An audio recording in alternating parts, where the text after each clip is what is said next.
Chapter 20, Insignificant Events in the Life of a Cactus. Connor and I ate lunch with Zion behind the office most days now. Connor still hardly ate anything, but he took a bite from time to time. Sometimes he'd spit his food, but he always tried to aim at the brick wall.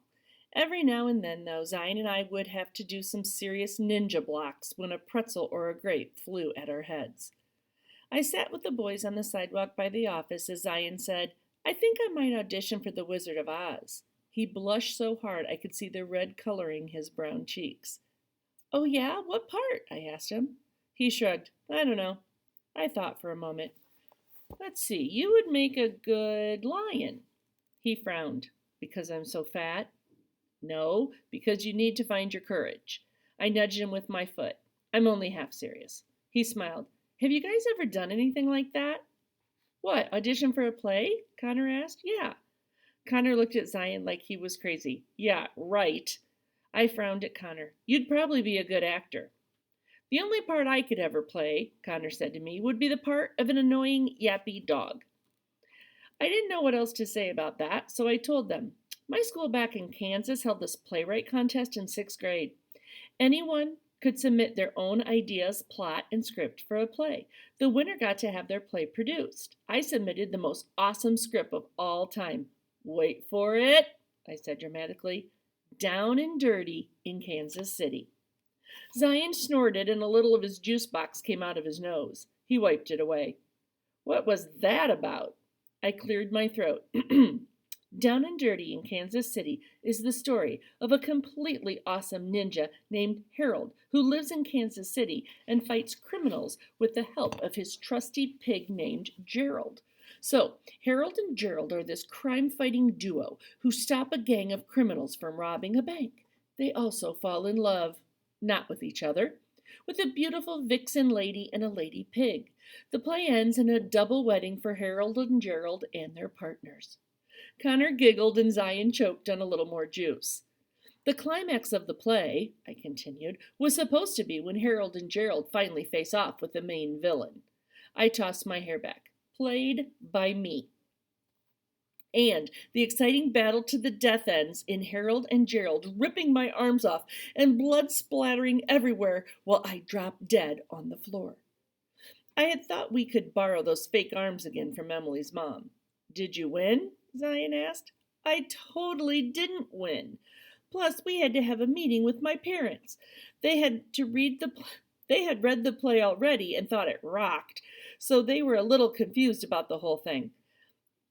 I tuned out most of the meeting, but I believe the words gruesome and horrifying may have been said. Anyway, this kid named Luke won the contest. His play was called Desert Moon Over the Desert.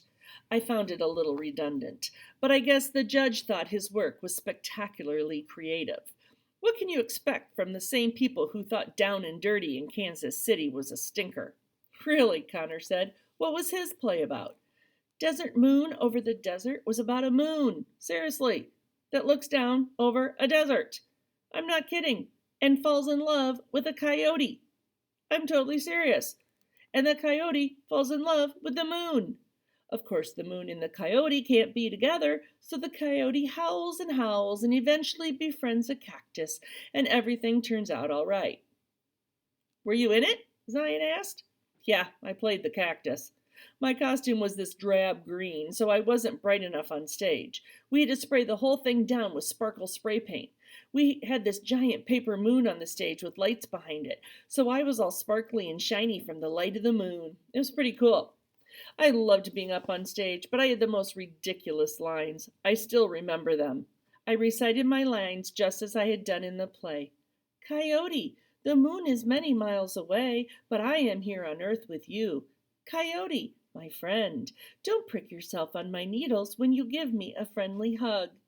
Coyote, if you were ever dying of thirst, I would give you my life that you may drink my treasured cactus juice." Zion giggled. "That's awful." "I'm sure you'll have way better lines in The Wizard of Oz," I said. "Gosh, I hope so. No, really, you'll love it." When the play ended and everyone clapped and cheered for us, I felt like I could do anything. I even thought maybe I could have a career as an actress. "Why couldn't you?" Connor asked. I gaped at the boys. "How many limbless movie stars do you know?" Neither of them said anything. I shook my head and looked at Connor. By the way, Mom said I could come home with you after school and she'd pick me up before dinner. Really? His face brightened. I thought you weren't allowed to go to anyone's house where they didn't know the parents. My mom said it's okay since she knows you. And your mom works so much and sleeps in the evening. I guess my mom can't really get a good chance to meet her with all that's going on. So, is she going to be home after school? Connor shrugged and barked. Yeah, she'll be home sleeping. She worked a 12-hour shift last night. Has she ever thought about trying to get shifts during the day? I asked. She has to take what she can get right now, Connor said, and this job pays well. She looked at Zion. You want to come over? He looked at Zion. Do you want to come over too? Zion shook his head. Dentist appointment. The next support group meeting is coming up, I told Connor. Support group meeting? Zion asked. Connor grinned. Don't you mean social event, Avon? I glared at Connor while I spoke to Zion. It's just a little group that meets at the hospital every month. Sorry, Zion, Connor said, for freaks only. Hey, I cried, no one there's a freak, especially not you. Connor blinked his eyes, shrugged and barked. If you say so, Avon. I let out a loud breath. Anyway, my mom's already planning on taking us. Connor raised his eyebrows. Such peer pressure. I guess I have to go in that case. Yes, you do. Chapter 21. Connor let me into the small 2-bedroom apartment he shared with his mom. I scanned the room and noted the sparse furnishings. A 3-person couch, a small coffee table, side table, and lamp. No pictures hung on the wall, and I saw a couple of unopened boxes stacked in one corner. How long have you been here again? I asked. A little over a year, Connor said. I know, Mom works a lot and hasn't had a whole lot of time for decorating. Plus, we hope we aren't going to be here forever. I tried not to look so sad for Connor when I told him. I hope so too. Connor barked as we unloaded our bags onto the small kitchen table. It only had 2 chairs. Just then, a bedraggled-looking blonde woman wearing a nightgown and a robe emerged from a small hallway. You home, baby? She said. Then she noticed me. She looked both surprised and embarrassed as she pulled her robe closer and closed and tightened the belt. Oh, she breathed, you brought home a friend. Mom, this is Avon. She glanced briefly at my torso. Hi, Avon. I'm sorry I'm not more presentable for you. That's okay, I said, to try to ease her embarrassment. Connor told me you had to work all night. She gazed at Connor. Yeah, I was just coming out to tell him there's a bowl of macaroni and cheese in the fridge for him to heat up for dinner. I'm sorry I don't have more. No, that's okay, I said before she could finish. Mom, Avon just came over for a couple hours to play video games. Her mom will be picking her up before dinner. Connor's mom looked so embarrassed about the situation that I felt bad that Connor hadn't been able to give her some kind of warning about me coming over. I'm sorry for the surprise, Miss Bradley. I'm happy to finally meet you. I'm happy to meet you too, Avon. It's nice to see Connor with a friend. Perhaps you can come over again on another day when I'm a little bit more myself. Oh, yeah, I'd love to. I didn't know what got into me, but then I said to her, and maybe you can come to the next Tourette's support meeting with us. Connor jerked his head at me, and I immediately realized she knew nothing about it, something I think I had already expected. Her eyes were large with surprise. Tourette's support meeting? She said. Connor shrugged his shoulders. Yeah, Ave and I went to a support meeting one day while you were working. Connor, I wish you would tell me these things. How did you get there? Avon's mom drove us. Don't worry, I said, noticing a look of concern on her face.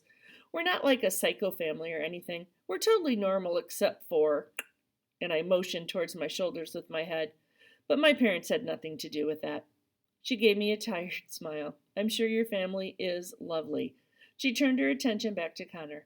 I'm happy you're going to a support group, baby. Just when Avon's mom comes to pick up, I'd like to meet her, please. Connor nodded.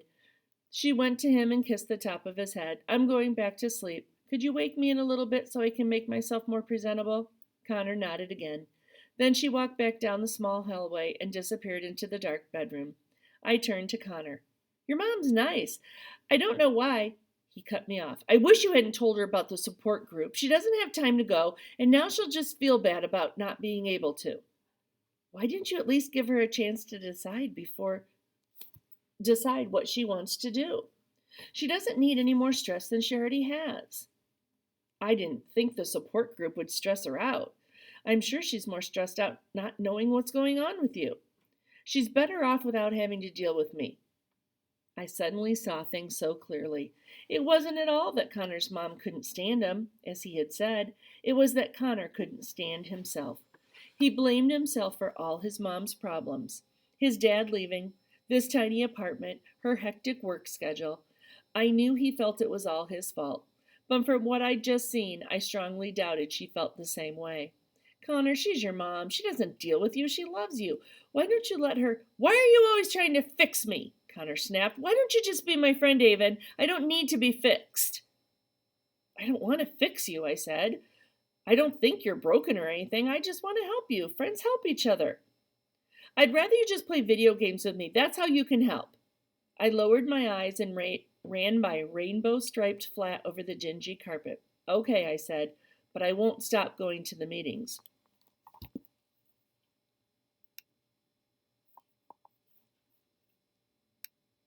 Sorry. I won't stop going to the meetings. You can come if you want, I shrugged. Whatever, I don't care. Connor's face softened and he grinned. Yeah, you do. And yeah, I'll come. All right, we're going to stop there for today.